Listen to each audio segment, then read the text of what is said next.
Class 10th physics chapter 10 light reflection and refraction. उसमें हम आज कवर करेंगे रिफ्रैक्शन पार्ट लाइट का। तो सबसे पहली चीज़ कि लाइट होती क्या है। तो लाइट एक एनर्जी का फॉर्म है जिसकी वजह से हम अपने आसपास की चीज़ों को देख सकते हैं। ठीक है, मतलब अगर लाइट नहीं रहेगी हमारे पास तो हम कोई चीज़ को देख भी नहीं पाएंगे। तो यही लाइट एक एनर्जी का फॉर्म है जिसकी वजह से हम किसी भी चीज़ को देख पाते हैं। ठीक है, तो अब हम ये जानते हैं कि लाइट एक इलेक्ट्रोमैग्नेटिक वेव है जो मीडियम से भी और वैक्यूम में भी ट्रैवल कर सकती है। It is an electromagnetic wave that can travel through medium as well as through vacuum. मतलब ये किसी मीडियम में भी, जैसे कि यहाँ पे कुछ ग्लास है तो ये ग्लास के लाइट यहाँ से ग्लास के आर पार भी जा सकती है। तो मतलब ये किसी मीडियम से ट्रैवल कर रही है। और जैसे अगर यहाँ पे एयर प्रेजेंट है तो डायरेक्ट सीधे सीधे जाएगी ही। ठीक है, तो ये इजीली,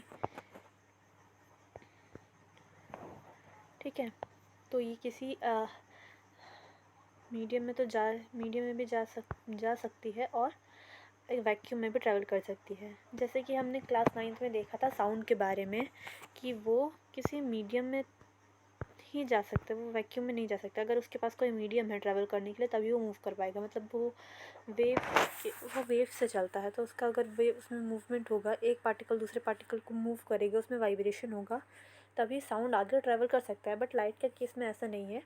लाइट को किसी पार्टिकल की ज़रूरत नहीं पड़ती ट्रैवल करने के लिए। और लाइट की जो थ्योरी है उसके हिसाब से कि लाइट खुद एक पार्टिकल है। मतलब यहाँ पे एक और डेफिनेशन लिखी हुई है लाइट की। तो लाइट एक is a form of energy which causes in us the sensation of sight.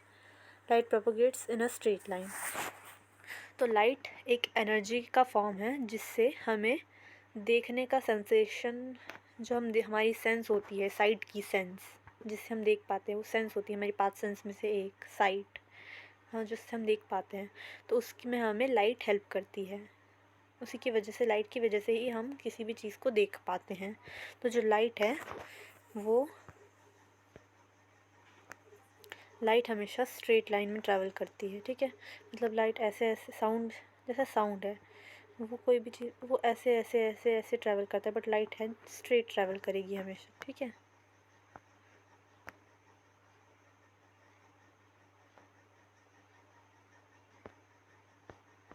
ठीक है,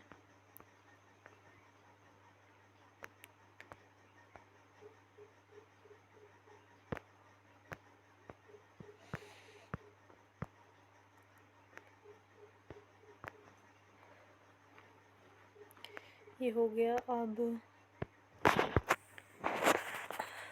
नेक्स्ट चीज़ की लुमिनस ऑब्जेक्ट और non luminous object. Luminous object वो ऑब्जेक्ट्स जिनकी खुद की लाइट होती है, जैसे कि सन है, सन की खुद की लाइट होती है, वो लाइट प्रोड्यूस करते हैं, उनमें से लाइट निकलती है और दूसरी चीज़ों पे वो लाइट पड़ती है। जब नॉन लुमिनस ऑब्जेक्ट वो जिनकी लाइट नहीं होती, मतलब कि जैसे बल्ब है, बल्ब की खुद की लाइट है, कैंडल है उसकी खुद की लाइट है, तो उनसे लाइट, ऐसी चीज़ जिससे लाइट निकलती है वो लुमिनस ऑब्जेक्ट कहलाते हैं। तो उससे जो लाइट निकलती है उससे हम दूसरे ऑब्जेक्ट्स को देख पाते हैं। ठीक है, ऐसे ऑब्जेक्ट्स जिनमें से लाइट निकलती है ताकि हम दूसरे ऑब्जेक्ट्स को देख पाए वो कहलाते हैं लुमिनस ऑब्जेक्ट। और वो ऑब्जेक्ट जो उनकी खुद की लाइट नहीं होती, जो लुमिनस ऑब्जेक्ट की लाइट की वजह से हम उन ऑब्जेक्ट्स को देख पाते हैं, वो होते हैं नॉन लुमिनस ऑब्जेक्ट। जैसे कि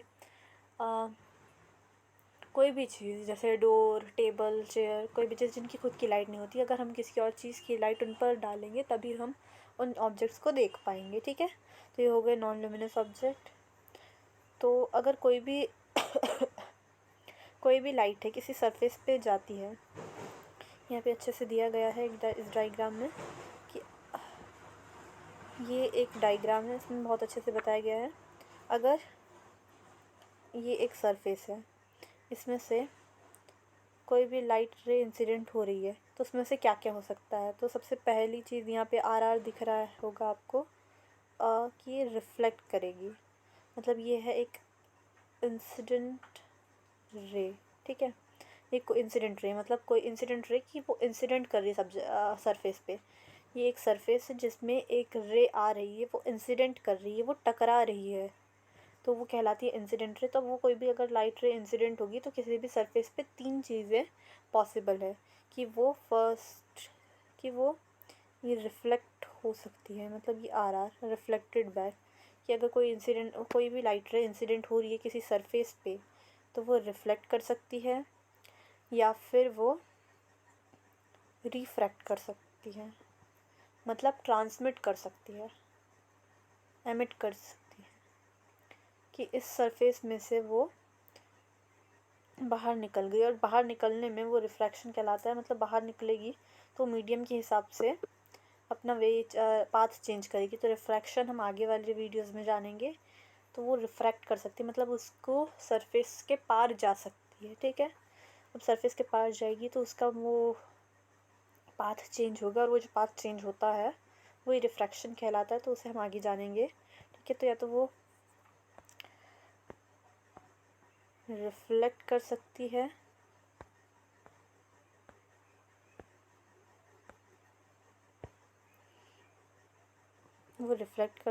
रिफ्रैक्ट कर सकती है, ये भी रिफ्रैक्ट तीसरी चीज़। और दूसरी चीज़ ये है, पहली चीज़ की अगर कोई भी इंसिडेंट आ रही है तो या तो वो रिफ्लेक्ट करेगी, दूसरी चीज़ की वो रिफ्रैक्ट करेगी, और तीसरी चीज़ की वो उसी में एब्जॉर्ब हो जाएगी। इसमें अच्छे से दिया गया है, ऐसे ऐसी लाइंस दिख रही होगी, मतलब वो एब्जॉर्ब हो रही है उसमें, ठीक है। तो ये लाइट की 3 प्रॉपर्टी हो सकती है कि कभी भी अगर वो किसी सरफेस पे जा रही है तो 3 चीज़ें हो सकती है उस लाइट रे के साथ, या तो वो रिफ्लेक्ट करेगी, या तो वो रिफ्रैक्ट करेगी, या फिर वो जो मीडियम है वो उस लाइट को एब्जॉर्ब कर लेगा, ठीक है। तो इसमें यही लिखा है कि जब भी अगर किसी सरफेस पे लाइट गिरेगी, इंसिडेंट होगी, तो या तो वो रिफ्लेक्ट अब्जॉर्प्शन होगा, उसका मतलब वो उसमें समा रही है, ठीक है। दूसरी चीज़ कि उसका रिफ्रैक्शन होगा, मतलब वो उसके आर पार चली जाएगी। और तीसरी चीज़ कि उसका रिफ्लेक्शन होगा, मतलब वो बाउंस बैक करेगी। इसमें पूरी चीज़ें दी गई हैं कि जो, ठीक है। इस डायग्राम को अच्छे से देख लीजिएगा। नेक्स्ट चीज़, हमने लाइट के बारे में जान लिया। अब वो बात करते हैं नेचर ऑफ लाइट। तो इसमें 2 थ्योरी है लाइट के नेचर के बारे में, वो एक हो गई वेव थ्योरी और एक है पार्टिकल थ्योरी। तो लाइट का डुअल नेचर शो करता है। तो लाइट कभी कभी एक वेव की तरह भी एक्ट करती है और कभी कभी एक रे की तरह भी एक्ट करती है, ठीक है। तो वेव थ्योरी के हिसाब से कि लाइट में इलेक्ट्रोमैग्नेटिक वेव्स हैं, जैसे कि साउंड इलेक्ट्रोमैग्नेटिक वेव्स की तरह ट्रैवल करता है, उस तरह लाइट भी इलेक्ट्रोमैग्नेटिक वेव की तरह ट्रैवल करती है, जिसे कोई ऐसी इलेक्ट्रोमैग्नेटिक वेव जिसको मीडियम की ज़रूरत नहीं पड़ती, जैसे कि सॉलिड लिक्विड गैस की ज़रूरत नहीं पड़ती अपने मूवमेंट के लिए, मतलब साउंड है उसे किसी भी मीडियम की ज़रूरत पड़ती है ट्रैवल करने के लिए। पर जो लाइट है वो एक ऐसी इलेक्ट्रोमैग्नेटिक वेव है जिससे किसी भी मीडियम की ज़रूरत नहीं पड़ती। तो ये एक थ्योरी हो गई लाइट की। और दूसरी थ्योरी है पार्टिकल की थ्योरी, मतलब कि लाइट पार्टिकल से मिलके बनी हुई है।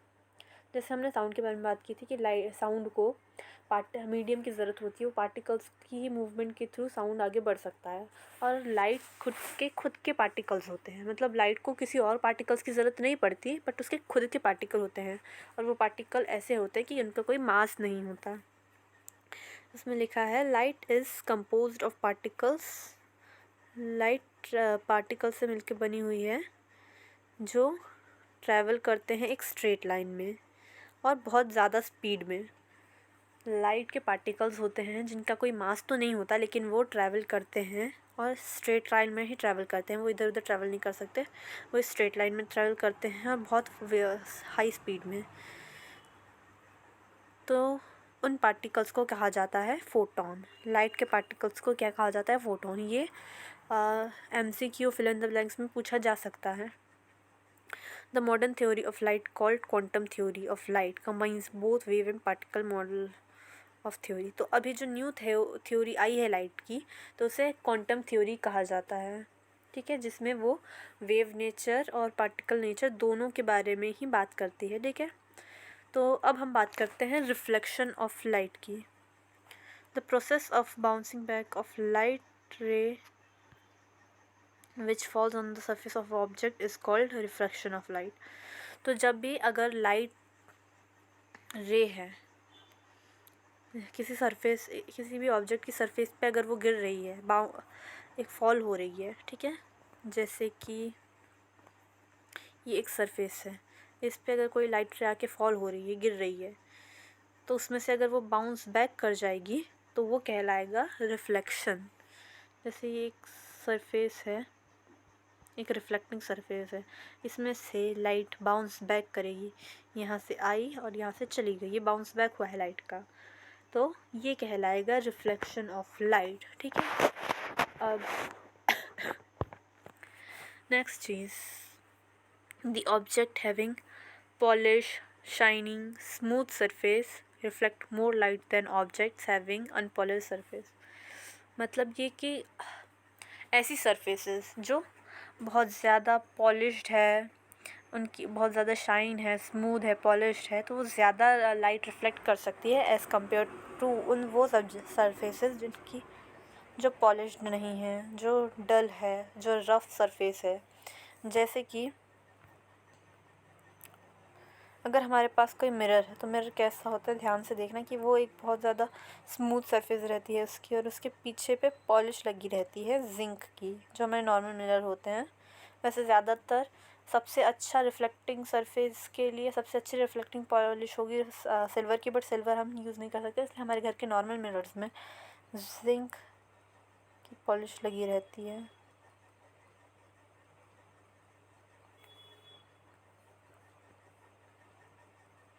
ठीक है।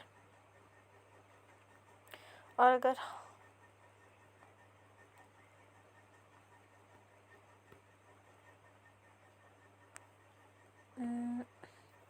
जैसे कि एक मिरर है, उसके अगर हम देखेंगे तो वो बहुत ज़्यादा स्मूथ होगा, तो अगर हम मिरर में लाइट डालेंगे तो वो बाउंस बैक हो जाएगी बहुत अच्छी तरह से। और अगर वहीं कहीं पे अगर हम कोई दूसरी ऐसी ऊबड़ खाबड़ सरफेस देखेंगे, या फिर अगर हम कोई सिल्वर फॉइल कोई देखेंगे, अगर वो प्लेन है तो उसमें से आराम से रिफ्लेक्शन हो रहा है, उसमें आराम से हम कोई भी चीज़ देख पा रहे हैं। लेकिन अगर हम उसे थोड़ा सा मोड़ कर देखेंगे और उसका मतलब रफ़ हो जाएगी उसकी सरफेस, तो वो उतने अच्छे से रिफ्लेक्शन नहीं कर पाएगी। तो यही बात इसमें कही गई है कि अगर कोई पॉलिश एक सरफेस है जो बहुत ज़्यादा पॉलिश्ड है, शाइनिंग है, स्मूथ है, तो वो ज़्यादा लाइट रिफ्लेक्ट कर सकती है एज़ कम्पेयर टू वो सरफेस जो बहुत ज़्यादा रफ़ है, अनपॉलिश्ड है।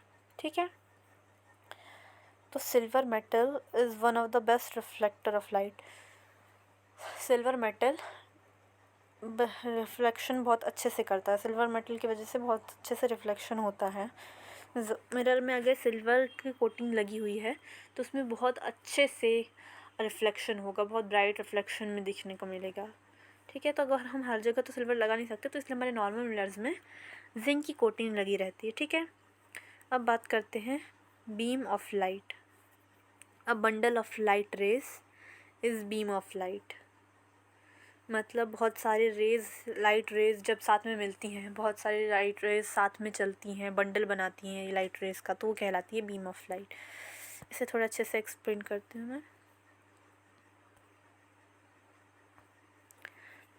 कि लाइट के पार्टिकल्स हैं जो फोटोन, हमने अभी कुछ देर पहले बात की, जैसे कि अगर ये एक फ़ोटोन है, ये दूसरा फ़ोटोन ये तीसरा फ़ोटोन, ये चौथा फ़ोटोन। ठीक है। मतलब फ़ोटोन एक लाइट के पार्टिकल्स होते हैं, ऐसा माना जाता है कि लाइट पार्टिकल्स से मिलकर बनी हुई है। ठीक है। मतलब ऐसे पार्टिकल्स जिनका ज़ीरो मास होगा, जिनका कोई मास है ही नहीं, बट पार्टिकल्स है। ठीक है।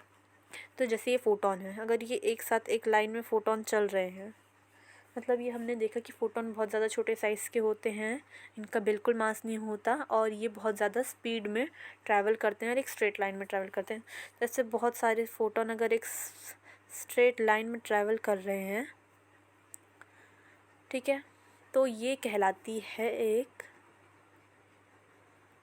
रे। ठीक है। बहुत सारे फ़ोटोन एक स्ट्रेट लाइट में ट्रैवल कर रहे हैं, तो वो कहलाएगी रे। और बीम वो होती है, मतलब ऐसी बहुत सारी रेज़ जब साथ में मिलती हैं और साथ में चलती हैं। ठीक है। और ये जो भी बीम होगी और रे, ये एक स्ट्रेट लाइन में ही ट्रैवल कर सकती हैं।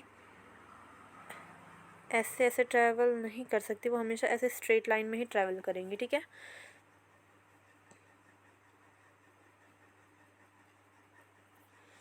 तो ये हो गई एक रे और ये हो गई एक बीम। जब पार्टिकल्स एक स्ट्रेट लाइन में ट्रैवल करेंगे, ठीक है, तो वो एक कहलाएगी एक रे। और बहुत सारी रेज जब साथ में मिलेंगी और साथ में मिलकर ट्रैवल करेंगी बहुत सारी रेज, तो वो कहलाएगी एक बीम, ठीक है। अब नेक्स्ट चीज़, reflection of light through plane surfaces. Plane surfaces में रिफ्लेक्शन कैसे होता है लाइट का, ठीक है।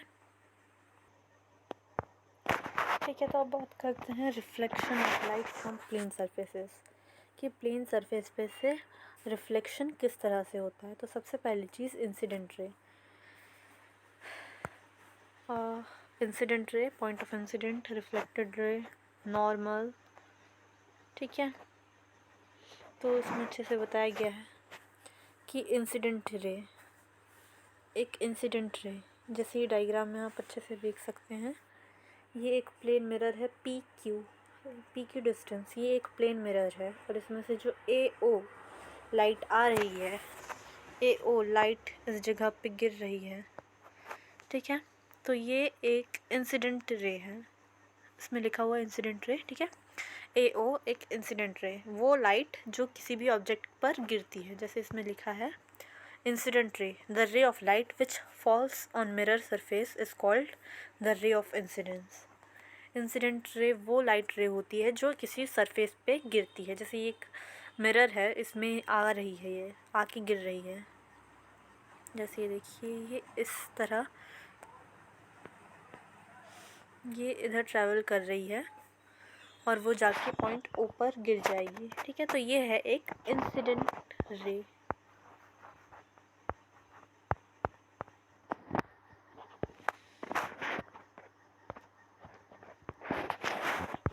अब दूसरी चीज़, पॉइंट ऑफ इंसिडेंस, ये जिस ओ जगह पे जाकर गिर रही है, तो जिस पॉइंट पर वो मिलेगी मिरर से, ओ पॉइंट, वो कहलाएगा point of incidence. Incident ray आई, ये एक मिरर है, इसमें से ये एक रे इधर से आ रही है, ठीक है, इस तरह से आ रही है, तो ये एक हो गई इंसिडेंट रे। और ये एक पॉइंट पे आके गिरेगी, तो ये पॉइंट ये हो गया ओ, ठीक है, ये कहलाएगा पॉइंट ऑफ इंसिडेंस, ठीक है। अब इसके बाद जब ये यहाँ से वापस बाउंस बैक होगा इस सरफेस से इसका, तो ये कहलाएगी रिफ्लेक्टेड रे, वो रे जो मिरर से टकराकर वापस आ गई। जैसे ये यहाँ से इंसिडेंट रे मिरर पे गई, वो रे जो मिरर से टकराई वो हो गई इंसिडेंट रे। और फिर उसके बाद जब वो वापस बैक होगी, वो उससे टकराकर जब वापस आएगी, तो वो होगी एक रिफ्लेक्टेड, वो होगी एक रिफ्लेक्टेड रे, ठीक है। जैसे यहाँ पे लिखा हुआ है incident ray, point of incidence, the point eight which the incident ray falls on the mirror is called point of incidence. वो पॉइंट जिसमें इंसिडेंस रे आके गिर रही है, ठीक है। अब next cheese, reflected ray, the ray of light which is bounce back by the mirror is called reflected ray. वो रे जो मिरर से बाउंस बैक हो रही है, मतलब मिरर पे आके गिरी और फिर उसके बाद वापस बाउंस बैक कर गई, वो वापस सेम मीडियम में जाके पहुंच गई, ठीक है। तो वो हो गई एक रिफ्लेक्टेड रे। अब हम बात करते हैं नॉर्मल।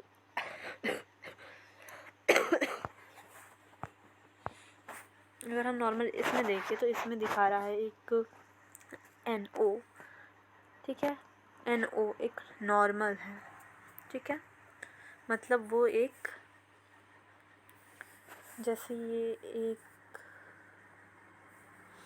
एक मिरर है, इसमें से ये लाइट रे आई, यहाँ पर गिरी, ये हुई एक इंसिडेंट रे जो यहाँ से वापस चली गई, ये हुई एक रिफ्लेक्टेड रे, ठीक है। ये हो गया एक मिरर और ये पॉइंट हो गया पॉइंट ऑफ इंसिडेंस।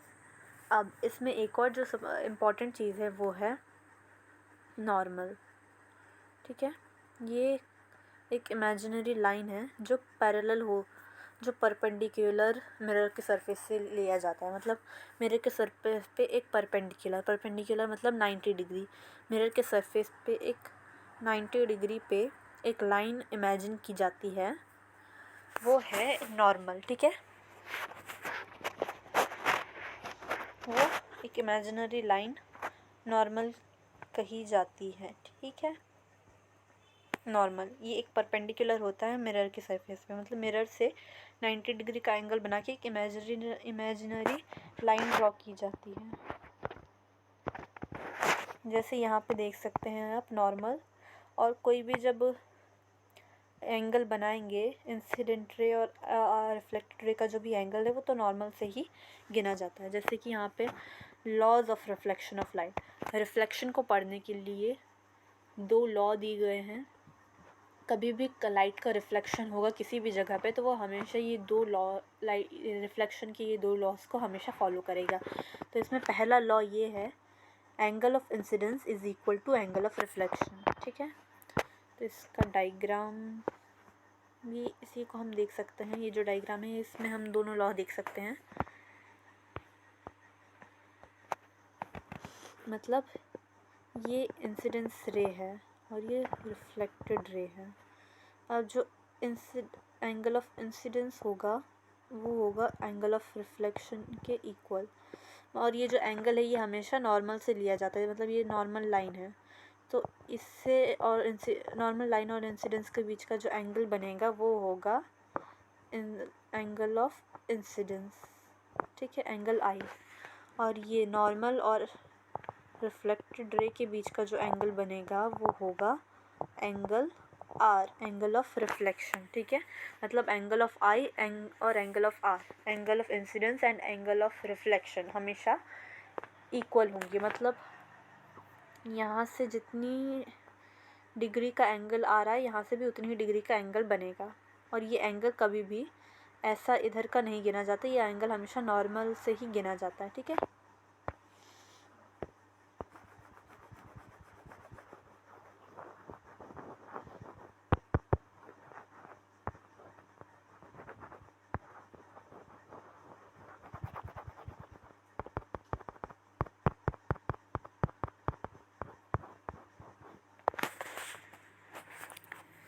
अब दूसरा लॉ ये कहता है कि जो इंसिडेंस रे है normal to the mirror and point of incidence and reflected ray all lie on the same plane. मतलब ये एक प्लेन है, ये सारी चीज़ें एक प्लेन में लाई करेगी। मतलब ये एक इंसिडेंट रे है, जिस पॉइंट पे ये इंसिडेंट रे जाके गिरेगी उसी पॉइंट से नॉर्मल और उसी पॉइंट से रिफ्लेक्टेड रे निकलेगी और वो एक सेम प्लेन क्रिएट करेंगे। ठीक है,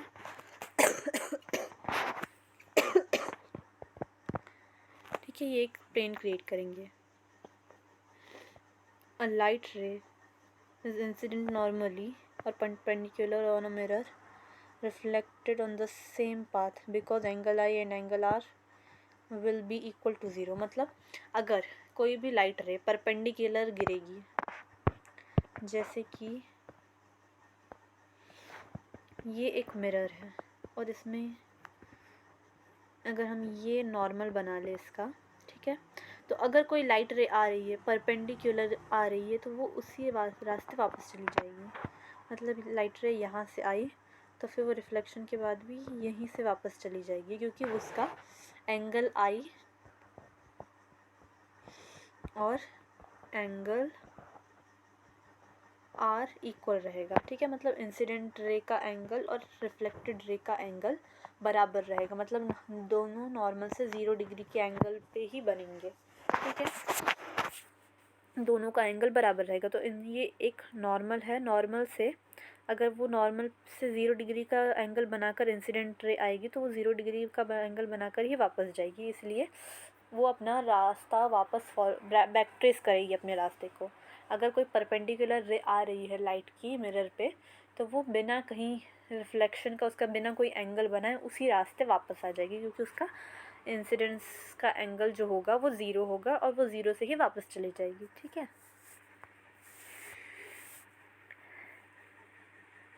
regular reflection and diffuse reflection of light. ठीक है, तो ये उतने इम्पोर्टेंट टॉपिक नहीं है, इसमें जल्दी जल्दी ख़त्म कर देती हूँ।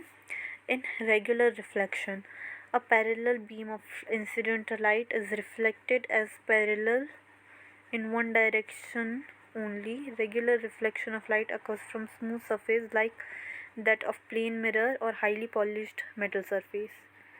मतलब एक रेगुलर रिफ्लेक्शन में एक पैरेलल बीम ऑफ लाइट जो इंसिडेंट होगी वो रिफ्लेक्ट होगी पैरेलल, बिकॉज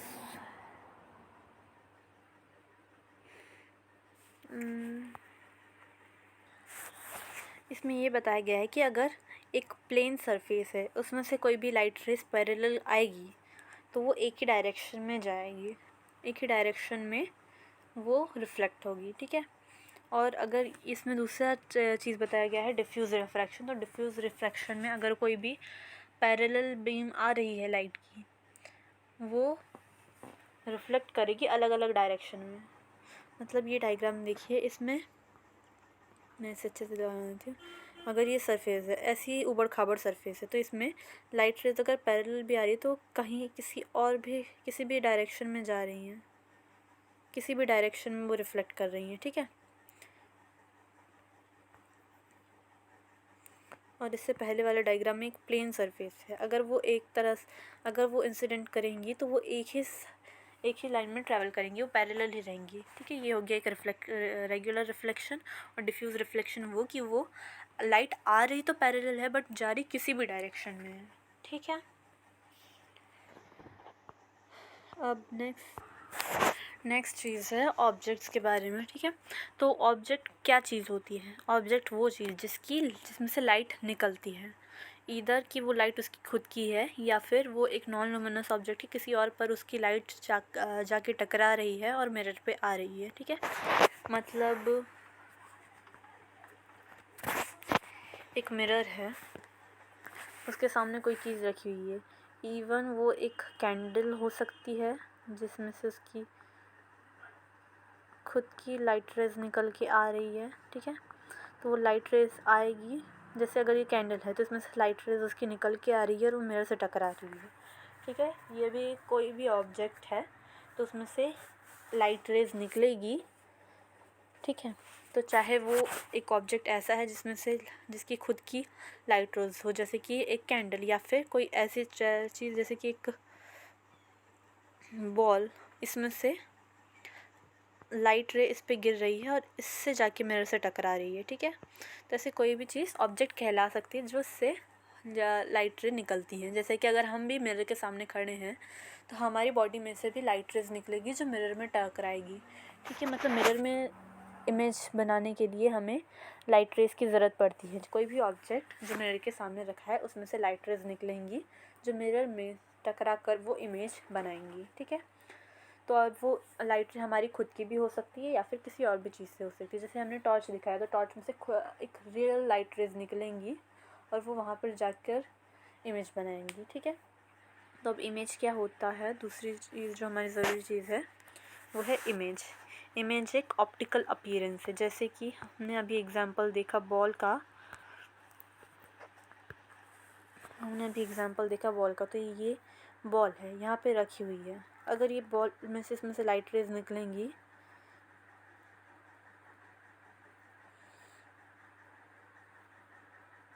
वहाँ पे वो इमेज बना रही है। ठीक है, मतलब एक ऑप्टिकल अपीयरेंस हो रहा है। ये एक मिरर है, मिरर के पीछे उसका ये हमारी बॉल है और बॉल का ऑप्टिकल अपीयरेंस हो रहा है। ठीक है, तो वो बन रही है उसकी इमेज कि मतलब वो कोई हकीकत में कोई चीज़ तो नहीं होती बट उसी की कॉपी बिल्कुल मिरर में बनी हुई दिखती है। ठीक है, तो वो हो गई एक इमेज। तो वो भी दो टाइप की होती है, रियल इमेज और वर्चुअल इमेज। ठीक है,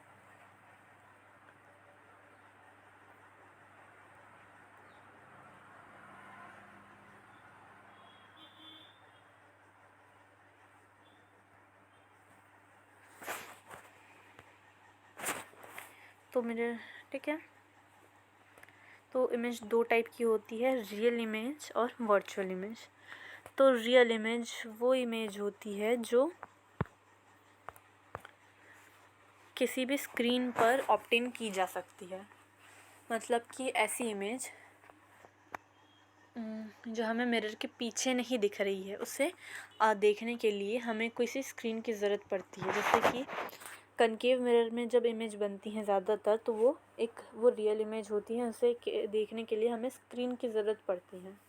ठीक है, मतलब अगर हम मिरर के सामने कोई स्क्रीन रखते हैं तो हमें वो इमेज मिरर में नहीं देखेंगे, हमें उस स्क्रीन पे देखनी पड़ेगी वो इमेज को, तो वो इमेज होती है रियल इमेज। ठीक है, तो उसका एग्जांपल होगा कि जो सिनेमा स्क्रीन में अगर आप कभी गए होंगे तो आपने देखा होगा कि कुछ रेज़ आकर पर्दे पे गिरती हैं, तो वो जो पर्दा है वो एक स्क्रीन है जिसमें रेज़ आ रही हैं, गिर रही हैं, तो वो इमेज जो उसकी बनेगी वो कहलाएगी एक रियल इमेज। ठीक है, तो उसकी कैरेक्टरिस्टिक यहाँ पर लिखा है कि वो तब बनेगी जब जो रिफ्लेक्टेड रेज़ है एक्चुअली मीट करेंगी। मतलब दो मिरर से रिफ्लेक्ट होके एक्चुअली में जो दो रियल रेज़ मीट करेंगी, तब बनेगी एक रियल इमेज। ठीक है, और वो इमेज जब रियल इमेज बनती है तो वो हमेशा इन्वर्टेड रहेगी और स्क्रीन पे ऑब्टेन होगी। ठीक है, और दूसरी टाइप की इमेज होती है virtual image. The image which can not be obtain on a screen is called virtual image, जिसे हम किसी स्क्रीन में ऑब्टेन नहीं कर सकते। जैसे कि मिरर के पीछे हमने देखा, अगर हम मिरर में देखते हैं तो मिरर में जो इमेज होती हैं वो मिरर के पीछे बनी रहती है। मतलब मिरर देखा हमने, मिरर के सामने हम खड़े हैं और हमारे सामने मिरर है और मिरर के पीछे इमेज बन रही है, उसे हम किसी स्क्रीन पे नहीं ले सकते, उसे हम किसी स्क्रीन पे नहीं उतार सकते। मिरर के पीछे तो मिरर के पीछे ही रहेगी। ठीक है, तो वो होती है एक वर्चुअल इमेज। उसका एग्जांपल वही है कि जब हम कोई मिरर में देखते हैं तो हमें हमारी खुद की परछाई दिखती है, तो वो इमेज है, वर्चुअल इमेज होती है। ठीक है, और उसका कैरेक्टरिस्टिक ये होता है कि वर्चुअल इमेज वो होती हैं जो तब फॉर्म होती है जब जो रिफ्लेक्टेड रेज़ है वो एक्चुअली तो नहीं मिलती, बट ऐसा लगता है कि वो मिल रही हैं। जैसे कि ये एक मिरर है, इसमें हमने बनाया एक ऑब्जेक्ट, यहाँ पे एक ऑब्जेक्ट रखा है। ठीक है, इसमें से लाइट रेज़ निकलेंगी। ठीक है, तो वो ऐसा लग रहा है कि वो यहाँ पे मीट कर रही हैं, बट वो एक्चुअली में मीट नहीं कर रही, क्योंकि वो तो यहाँ से रिफ्लेक्ट हो जाएंगी, बट वो जो एक्चुअल रेज़ है वो ऐसे रिफ्लेक्ट होके कहीं और ही जा रही हैं, वो कभी इंटरसेक्ट नहीं कर पाएंगी। बट हम उससे अगर पीछे एक्सटेंड करेंगे तो वो हमें ऐसा लगेगा कि वो मिल रही हैं। मतलब मिरर के पीछे कोई रियल रेज़ नहीं जाती, बट हमें ऐसा लगता है कि वहाँ पे मिल रही हैं, तो वो ऑब्जेक्ट कहलाते हैं वर्चुअल ऑब्जेक्ट। उसकी जो इमेज होती हैं वो वर्चुअल इमेज बनती हैं, ऐसी इमेजेस। ठीक है, तो हमेशा इरेक्ट रहेंगी। मतलब जैसे रियल इमेज में हमने देखा कि वो इमेज हमेशा इन्वर्टेड रहेगी, मतलब उल्टी इमेज बनेगी, बट यहाँ पे वर्चुअल इमेज में हमेशा सीधी इमेज बनेगी। मतलब सर की जगह सर रहेगा, पैर की जगह पैर रहेंगे, वो हो गया इरेक्ट इमेज। और इन्वर्टेड इमेज वो जिसमें सर की जगह पैर और पैर की जगह सर दिखेगा। अब नेक्स्ट चीज़ होती है लेटरल इन्वर्जन। तो ये एक ऐसा फिनोमेना है जिसमें लेफ़्ट हैंड साइड हमें राइट हैंड साइड पे दिखता है और right hand side left hand side में दिखता है। ठीक है,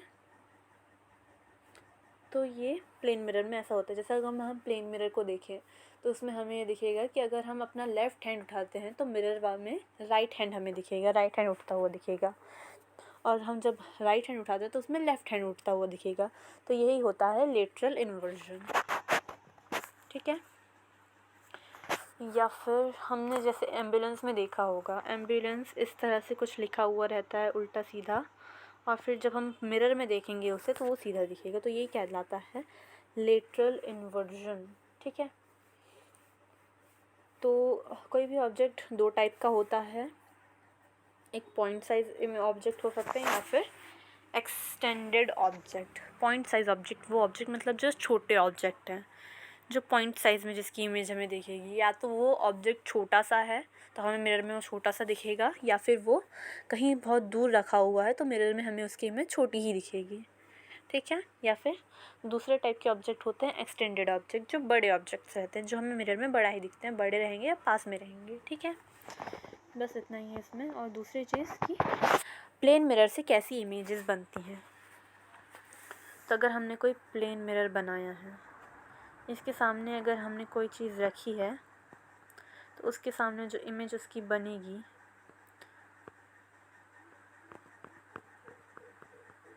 वो कैसी बनेगी, ठीक है।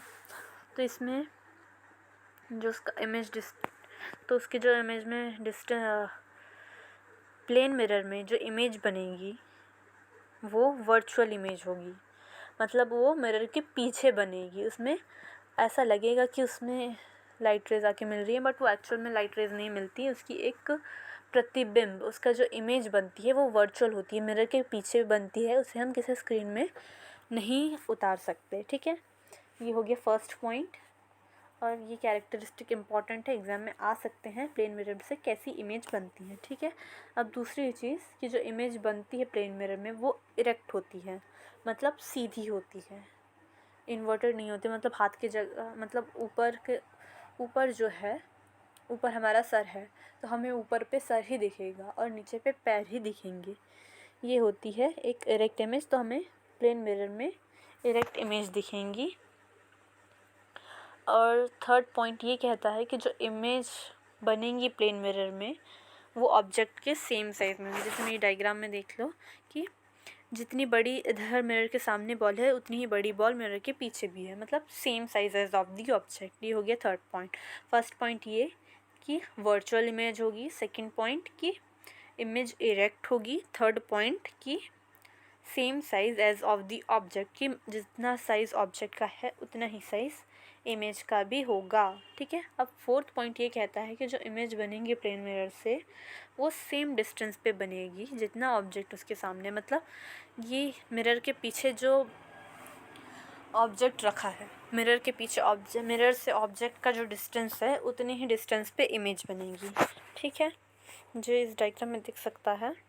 अब नेक्स्ट पॉइंट ये कहता है कि जो इमेज बनेगी प्लेन मिरर से वो लेटरली इन्वर्टेड होगी। जैसे हमने मिरर का एग्जांपल देखा था कि मिरर में अगर हम कोई भी चीज़ देखेंगे तो अगर हम अपना लेफ़्ट हैंड उठाएंगे तो वहाँ पे मिरर में ऐसा लगेगा कि राइट हैंड उठाया। तो ये 5 पॉइंट होते हैं प्लेन मिरर में जब ऑब्जेक्ट बनता है। तब प्लेन मिरर में जब इमेजेस बनती हैं किसी ऑब्जेक्ट की तो ये 5 पॉइंट हमेशा देखने को मिलते हैं। कि मैं 5 पॉइंट वापस रिपीट करती हूँ। पहली चीज़ कि वो वर्चुअल इमेज बनेगी। सेकंड, वो एक इरेक्ट इमेज बनेगी। थर्ड कि उसका सेम साइज़ होगा ऑब्जेक्ट के जैसा, मतलब मिरर के पीछे जो इमेज बनी है उसका साइज़ मिरर के सामने जो ऑब्जेक्ट है उसके बराबर ही होगा, ठीक है। और फोर्थ पॉइंट कि उसका सेम डिस्टेंस होगा, मतलब मिरर के सामने ऑब्जेक्ट का जितना डिस्टेंस है उतना ही मिरर के पीछे वाली इमेज का होगा, ठीक है। और फिफ्थ पॉइंट कि वो लिटरली इन्वर्टेड होगी इमेज, ठीक है। और ये जो 5 कंडीशन है ये प्लेन मिरर की कंडीशन है। प्लेन मिरर में ये 5 चीज़ें हमेशा देखने को मिलती हैं और ये सारे कैरेक्टरिस्टिक्स सिर्फ प्लेन मिरर में ही देखने को मिलेंगे, ठीक है। अब बात करते हैं प्लेन मिरर की यूजेस क्या हैं। तो प्लेन मिरर को हम खुद को देखने के लिए इस्तेमाल करते हैं, जैसे कि बाथरूम में, ड्रेसिंग टेबल में जब हम खुद की शक्ल देखते हैं। हमारे घरों में जो भी मिरर होते हैं प्लेन मिरर होते हैं, हमें खुद को देखने के लिए इस्तेमाल करते हैं हम, ठीक है। और दूसरी चीज़ कि वो ज्वेलरी शॉप्स में भी लगे रहते हैं ताकि हम ज्वेलरी को देख सकें, खुद में पहन के ट्राई करके, या फिर ज्वेलरीज़ को मिरर में जितना, मतलब ज्वेलरी अगर हमारे हाथ में जितनी बड़ी रखी है उतनी ही उसका साइज़ मिरर में दिखेगा, उतनी ही बड़ी दिखेगी, इसलिए वहाँ पे देर रखी जाती है। और प्लेन मिरर को पेरिस्कोप बनाने में भी यूज़ किया जाता है, ठीक है। तब तक के लिए इतना ही। नेक्स्ट टॉपिक में हम कवर करेंगे स्फेरिकल मिरर्स के बारे में, ठीक है।